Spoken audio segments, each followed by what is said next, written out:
Well, howdy there, folks. Michael with Breath Tab. Hope you're having a great day. Look, I got the old whiteboard out. Getting serious, yeah. So hopefully you can see this all right. As you can see, the topic of discussion for today's video is visualization. So I talk about visualization quite a bit. It's a regular practice I engage in. It's one that has been incredibly powerful for me. I recommend all my clients do it. I recommend everyone does it, right? If you're going to be thinking and imagining and doing stuff like that throughout the day, which everyone does, you might as well take on visualization because it is powerful and there's a reason we have the ability to do it, okay? Because we create from thought alone, remember that. Anyway, let me take a sip of my latte and we'll get started. I love lattes, love them. Okay. So we're going to break this down in 3 points. This video is to help break down the process of visualizing, right? This is my process. This is how I do it. And I'm going to try to explain it in the easiest terms possible for how you should do it. Now, why even do visualization exercises? Well, first of all, if you think about any idea you've ever had to do something or create something, it always starts as an idea, right? It could be as simple as making a latte, right? I'm like, oh, I'd like to have a latte. Well, maybe I go and make one. Maybe I go and get one at the coffee shop, right? Everything starts with a thought or an idea or an impulse or an intuitive nudge, right? And so when you have something that you desire, but you don't know how to get it, that should be the object of your desire, the object of your visualization. Why? Because you don't have to know how. The how is handled by the quantum field, the energy, universe, God, right? And it might all sound woo-woo, but neuroscience actually backs this up. And there's plenty of neuroscience to back up this type of exercise. In fact, I just read a book, I don't have it here with me, called Mind Magic. I just finished it here a couple weeks ago by Dr. James Doty. He's a neuroscientist and MD. He breaks it down into scientific terms of how he's used these types of practices and how everyone should be using these, right? So the science is there. This is not woo-woo, right? Science is catching up with the woo-woo. The spirituality and science, it's all, the gap's closing, right? So anyway, enough about that. So you may have goals, objectives, and desires, but you don't believe you can get there. Maybe you think they're too big or unattainable and you just don't know how. So you got to forget the how, okay? Just have something that you truly desire. Maybe it's starting your own business, writing a book, being a millionaire, right? Owning multiple homes, whatever. It could be anything. It could be small or big, right? It could be making $50,000 a year or 50 million. It doesn't matter specifically what it is, but find things that are truly your object of your desire. So that's step one. Object of your desire. What do you truly desire? And you may have multiple goals, objectives, dreams. That's fine. It doesn't have to be just one thing. You could do this visualization process for multiple areas of your life, or you can combine it into like, this is my dream life. This is the type of job I have, the career I have, the freedom and autonomy I have, the family I have, the marriage I have, whatever. Right? It could be one big visualization that you do every day, or you could break that down and be more specific. Like, okay, I have a visualization practice for my career, my business, my relationships, right? My other goals, personal goals, whatever. All right, so don't get too hung up on those details, but at least have one or maybe three objects of your desire. Okay, something that you truly desire. If you don't truly desire, it's not going to be as powerful. You may not manifest much from something that's lacking desire. So desire is very important. So again, these are going to be dreams, goals, objectives. Okay, there's got to be some sort of desire there. So write this down, take note of this. Secondly, you got to vividly cultivate these visualizations through consistency. So let me say that again. You have to vividly cultivate a visualization through consistent practice. What that means is when you first start your visualization, there's a good chance that it may even be tough for you to do. You may not be able to visualize what it would be like to be a millionaire, or to walk through your $3 million home, or to own your own business, because you haven't been there. So it's hard for you to find the feeling of being there. How would it be? All right. So the way to get through that is by vividly cultivating it over time. It takes consistency, daily practice. Okay. Now think of it this way. I like to think of a visualization as a work of art. This is how I've experienced it myself, and I know this is how it works. So when you first start with an idea of something, right, it's just an idea. Just like an artist, they're going to start a drawing or creating a painting or something, right? When they first, before they even begin, it's just an idea. There's nothing to even touch. It's just a thought, idea, and maybe they're not even sure where to go with it. Then they start to work the process, get into the flow, start to create the art.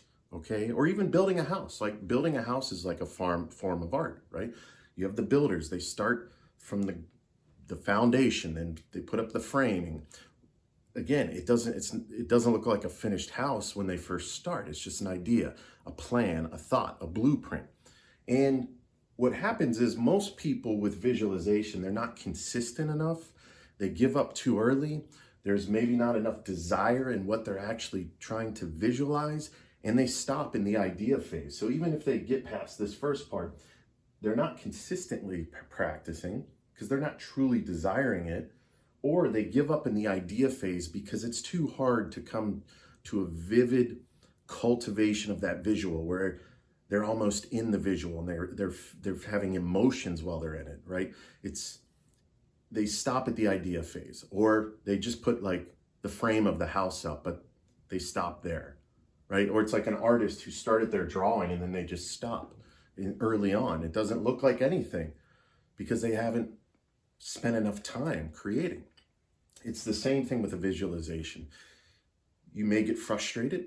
Your mind might wander like crazy. And even if you're a regular meditator or a visualization practitioner, your mind's still going to wander depending on your mood, state of being, what's going on in your life. But people give up too early because the idea is not vivid. The visualization's not vivid. They just don't believe they could do it. Okay. So this is an important part of this process. If you're not getting a vivid cultivation of your visualization, it's a tongue twister, and you're not doing that consistently, it's going to be hard to generate enough power, enough energy, enough emotion to actually change your brain and align with what you desire, and then start to have those synchronicities and the unfolding of whatever may occur for you. Okay, so a couple other tips for this. Consistency is really important. You got to do it daily. As far as how long, that's probably not as important, but the longer you could spend visualizing, the better off it's going to be. You may have to start with a few minutes if you've never done this before, but I like to spend 30, 40 minutes. I've done even an hour and a half. It's important because the longer you could spend in that vivid visualization and you start to really embody it, which is going to be the next point here, and you're getting your emotions and your senses involved, that's where the power happens, right? So kind of getting the plane up off the ground is the hardest part, but once it gets up there and it's soaring, then it's smooth sailing. But you got to start with the idea. You got to consistently do this. So if you can get yourself to sit down and actually start to visualize something towards whatever desire or goal you have for 5 or 10 minutes to start, that's great. I would aim for a minimum of 10 to 20 minutes. But I think there's a lot of magic that happens once you get, into 25, 30, 40 minutes or longer, because you start to lose track of time. You start to lose track of the fact that you're actually sitting down with your eyes closed and doing a visualization exercise. You're actually living the visualization, and that's where the real magic happens. So try to get yourself in that 10 to 20 minutes to start. If you got to start less than that, don't beat yourself up about it. The key to doing the visualization, and I have other videos about this, is you need to get in a meditative state in whatever way is easiest for you. There's lots of different ways to get grounded, get into a nice meditative state. I use deep breathing. I'll usually start at the number 10 and count my way down. I do nice deep abdominal breathing in through my nose, and I follow the breath in through my body. I count down, I'll say 10, I'm going deeper and deeper. I don't say it out loud, I just say it to myself. So I close my eyes, nice deep breath in. 10, I'm going deeper and deeper. And again, I say that in my mind. So with each breath, 9, I'm going deeper and deeper. And that takes some time, because sometimes I might get to 7 or 6, then my mind starts to wander. And usually I'll start over. But whatever way you use to get into a meditative state, it could be any sort of meditation you like. Once you get into that deeply relaxed meditative state, that's the place from which you begin the visualization. It might take you a minute to get there. It might take you 10 minutes to get there. Again, that'll fluctuate through the day and how much the monkey mind's chattering at you. So get into the meditative state, begin the visualization, cultivate it by making it as vivid as possible.